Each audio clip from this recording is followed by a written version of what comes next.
Hello friends, आपके BEd third semester में या फिर सेकेंड ईयर में एक सब्जेक्ट है अधिगम के लिए आकलन, मतलब कि असेसमेंट फॉर लर्निंग। तो इस वीडियो में हम बेसिकली डिस्कस करेंगे कि इस सब्जेक्ट से रिलेटेड आपके कौन कौन से टॉपिक होने वाले हैं, जिसको हम पूरा यूनिट वाइज डिस्कस करेंगे और उस टॉपिक से रिलेटेड आपका किस प्रकार से क्वेश्चन पूछा जाता है एग्ज़ाम में।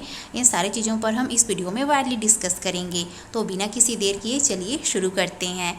सो फ्रेंड्स, अगर आप हमारे चैनल पर पहली बार आए हो तो इस चैनल को ज़रूर से सब्सक्राइब करके बेल आइकन को प्रेस कर लेना, ताकि इस तरह के हेल्पफुल कंटेंट आप तक इजीली पहुंच सके। एंड इस वीडियो को ज़्यादा से ज़्यादा अपने फ्रेंड्स के साथ शेयर करिए, ताकि उन्हें भी इस वीडियो से हेल्प मिल सके। तो आपका जो फर्स्ट यूनिट है उसका नेम है आकलन एवं मूल्यांकन की अवधारणा। तो इस फर्स्ट यूनिट के अंतर्गत आपको इन सारे टॉपिक को स्टडी करने हैं। सो फ्रेंड्स, इस वीडियो को बनाने का मेरा मेन मोटिव ये है कि जब आप जो सब्जेक्ट होते हैं उसको जब आप टॉपिक वाइज चीज़ों को डिस्कस करते हो, मतलब कि अपने कॉपी में जब आप डिस्क्राइब करते हो, तो इससे आपके माइंड में एक क्लियरिटी बनती है कि हाँ भाई, हमारा ये सब्जेक्ट है और इस सब्जेक्ट के अंतर्गत हमको पर्टिकुलर ये टॉपिक्स जो है हमको स्टडी करनी है करके, और उस टॉपिक के अंतर्गत ये पॉइंट जो है बहुत ही महत्वपूर्ण है करके। जैसे कि रचनावादी उपागम, तो भाई ये कंस्ट्रक्टिविस्ट अप्रोच क्या होता है। तो आप जब टीचिंग करने के लिए जाओगे, बच्चों को पढ़ाने के लिए जाओगे, तो आपका जो लर्निंग अप्रोच है वो किस प्रकार से आप उसको कंस्ट्रक्टिविज्म, रचनात्मक तरीके से बता सकते हो, बनाना है आपको। इन सारी चीज़ों को आप इस चैप्टर के अंतर्गत जो है स्टडी करते हो। वही असेसमेंट क्या होता है, इवैल्यूएशन क्या होता है, वर्तमान मूल्यांकन प्रणाली का समीक्षात्मक अध्ययन, मतलब कि अभी के समय में जिस प्रकार का इवैल्यूएशन मूल्यांकन होता है, मूल्यांकन पद्धति है, उसके आपको ड्रॉबैक के बारे में जानेंगे और उसके जो भी बेनिफिट्स हैं इसके बारे में आप इनके दोनों पहलू को इस चैप्टर के अंतर्गत अध्ययन करोगे। वही नेक्स्ट पॉइंट रहेगा परीक्षाएँ, मतलब कि जो डिफरेंट टाइप के एग्ज़ाम होता है, जैसे कि आपका ओरल एग्ज़ाम हो गया, रिटर्न एग्ज़ाम हो गया, मतलब कि मौखिक परीक्षा हो गया, लिखित परीक्षा हो गया, और एक और होते हैं आपके मेनली 3 टाइप के जो है एग्ज़ाम होते हैं। तो इसको जो है आप इस टॉपिक के अंतर्गत स्टडी करोगे। इसी प्रकार से हमारा नेक्स्ट टॉपिक रहेगा परीक्षण, मतलब कि टेस्टिंग।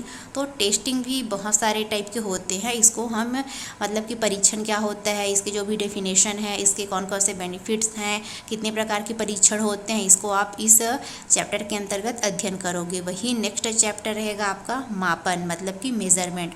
सो फ्रेंड्स, यहाँ पर मैं आपको बताना चाहूँगी कि जो इवैल्यूएशन होता है, मतलब कि जो मूल्यांकन होता है, तो इस मूल्यांकन के अंतर्गत क्या है, आपका असेसमेंट भी आता है और प्लस मेजरमेंट भी आता है। तो ये दोनों चीज़ें ही क्या है, आपका इवैल्यूएशन के अंतर्गत आ जाता है। तो इस प्रकार से नेक्स्ट रहेगा रचनात्मक एवं योगात्मक आकलन।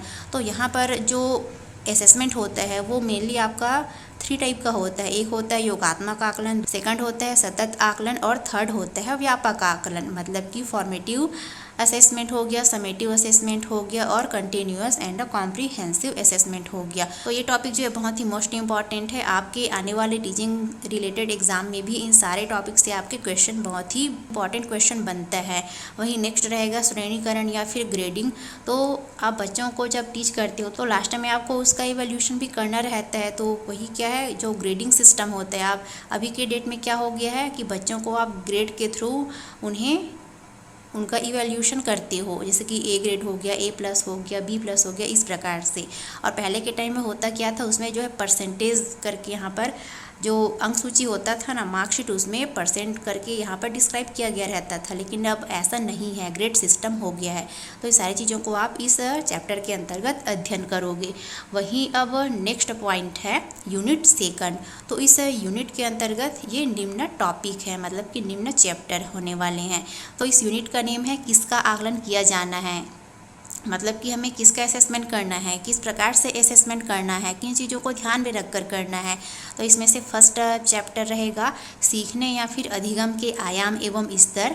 वही नेक्स्ट रहेगा संप्रत्यय एवं धारण प्रत्यय स्मरण, मतलब कि जो स्मृति होता है, कॉन्सेप्ट होता है, स्मृति क्या होता है। क्योंकि भाई जब बच्चा जो है ज्ञान प्राप्त करता है तो पहले क्या है, वो नॉलेज को रिसीव करता है, ज्ञान प्राप्त करता है, फिर उसको वो रिकॉल करता है, फिर उसे वो अप्लाई करता है, और फिर से वो उसमें सुधार करके प्रत्यय स्मरण करता है, रिकॉल करता है फिर से।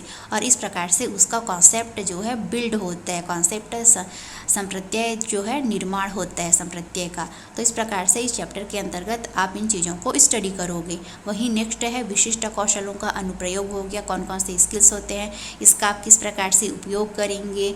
वही अर्थ निर्माण प्रवृत्ति होता क्या है, इसके कौन कौन से टाइप्स होने वाले हैं, कौन कौन से कैरेक्टरिस्टिक्स होते हैं। वही नेक्स्ट रहेगा आकलन के संदर्भ, विषय एवं व्यक्ति संबंधित।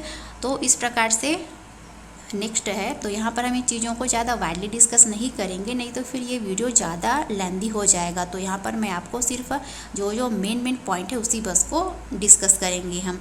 तो यूनिट 3 है विषय आधारित अधिगम का आकलन। तो इस यूनिट के अंतर्गत फर्स्ट चैप्टर होने वाला है विषय आधारित अधिगम क्या होता है, सब्जेक्ट बेस्ड लर्निंग हो गया, क्रियाकलापों के कौन कौन से टाइप्स होते हैं, दत्तक कार्य हो गया, मतलब कि जब आप बच्चों को क्लासरूम में पढ़ाते हो फिर उसके बाद क्या है आप उनको होमवर्क भी तो देते हो क्लास वर्क के बाद। तो इस प्रकार से आपका जो दत्त कार्य वो होता क्या है, किस प्रकार से आपको बच्चों को असाइनमेंट क्वेश्चन देने चाहिए, होमवर्क क्वेश्चन होने चाहिए, ये सारी चीज़ों को आप इस टॉपिक के अंतर्गत अध्ययन करोगे। वही नेक्स्ट है छात्र निष्पादन, स्टूडेंट परफॉर्मेंस। तो बच्चों के परफॉर्मेंस के बेस पर आप उनको किस प्रकार से इवेल्यूट करोगे, उन्हें कौन कौन से रेमेडीज़ दोगे, उनके जो भी समस्याएं हैं उसका आप किस प्रकार से निदान करोगे। तो ये सारी चीज़ें क्या है इस टॉपिक के अंतर्गत आ जाती है। वही नेक्स्ट है आकलन के उपकरण, मतलब कि असेसमेंट टूल्स क्या क्या है। वही नेक्स्ट है व्यक्ति अध्ययन हो गया, केस स्टडी। नेक्स्ट है अवलोकन हो गया, फिर साक्षात्कार हो गया, संचित अभिलेख पत्र होता क्या है, परीक्षण के प्रकार एवं उनका निर्माण हो गया, प्रमापीकृत परीक्षणों के प्रकार हो गए। तो ये सारी चीज़ों को हम जो है बहुत ही वाइडली डिस्कस करेंगे आने वाले वीडियोस में। सो नेक्स्ट रहेगा अध्यापक निर्मित परीक्षण होता क्या है, निदानात्मक परीक्षण किसे कहते हैं, उपलब्धि परीक्षण, अचीवमेंट टेस्ट होता क्या है, अधिगम प्रक्रियाओं का अवलोकन हो गया, स्व आकलन हो गया एवं साथियों द्वारा आकलन हो गया। क्योंकि जो न्यू एजुकेशन पॉलिसी है 2020 उसमें 360 डिग्री असेसमेंट करने की बात कही गई है। मतलब कि ये 360 डिग्री के अंतर्गत बच्चों को अपना स्वयं का आकलन करना है, टीचर का भी आकलन किया जाएगा और उनके पीयर्स ग्रुप का भी आकलन किया जाएगा। क्योंकि भाई बच्चा क्या है वो टीचर का भी उनको इम्पैक्ट पड़ता है, उनके जो भी पीयर्स ग्रुप होते हैं उनका भी बच्चों पर इम्पैक्ट पड़ता है, और बच्चे का जो लर्निंग प्रोसेस है, उनका जो धारण क्षमता है, ये सारी चीज़ें भी क्या है बच्चे के लर्निंग को इम्पैक्ट करती है। तो इस प्रकार से हमको इन सारी चीज़ों को ध्यान में रखते हुए आकलन के बारे में अध्ययन करेंगे हम। वही नेक्स्ट है पोर्टफोलियो का निर्माण किस प्रकार से किया जाता है, आकलन के मात्रात्मक एवं गुणात्मक पक्ष कौन कौन से हैं, ये सारी चीज़ों को हम अध्ययन करेंगे। वही नेक्स्ट है यूनिट 4 है उपयुक्त आकलन उपकरण। तो ये आकलन उपकरण जो असेसमेंट टूल्स होते हैं वो क्या क्या है, इन टूल्स को हमें किस प्रकार से यूज़ करने हैं। तो फर्स्ट है उपयुक्त आकलन उपकरणों का प्रगटीकरण, पोर्टफोलियो, आकलन हेतु रूब्रिक्स का विकास, प्रतिपुष्टि, मतलब कि आपको किस प्रकार का फीडबैक देना चाहिए बच्चों को, क्योंकि हमें क्लासरूम में बच्चों को कभी कभी फीडबैक भी देने होते हैं। वही नेक्स्ट है रचनात्मक आकलन में प्रतिपुष्टि का क्या इम्पोर्टेंस है, शिक्षक प्रतिपुष्टि के कितने प्रकार होते हैं, मतलब कि टीचर द्वारा बच्चों को जो फीडबैक दिया जाता है वो कितने टाइप के होते हैं, उनको फीडबैक का किस प्रकार से यूज़ करना है। अच्छा, इन सारी चीज़ों के बारे में आप इस टॉपिक में अध्ययन करोगे। वही नेक्स्ट है यूनिट 5 का है समंकों का विश्लेषण, डेटा एनालिसिस, प्रतिपुष्टि रिपोर्टिंग हो गया। तो इस यूनिट के अंतर्गत प्रगति अभिलेख होता क्या है, उसके कौन कौन से क्वालिटीज़ कैरेक्टरिस्टिक्स होते हैं, कितने टाइप के होते हैं। वही नेक्स्ट चैप्टर रहेगा अंक हो गया, ग्रेड एवं गुणात्मक विवरण का स्थान।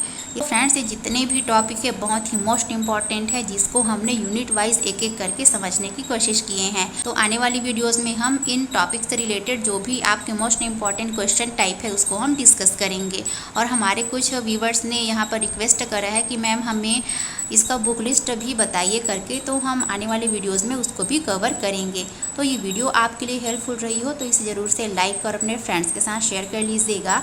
और इसके PDF के लिए आप हमारे टेलीग्राम चैनल B.Ed Mantras को ज़रूर से ज्वाइन कर लीजिएगा।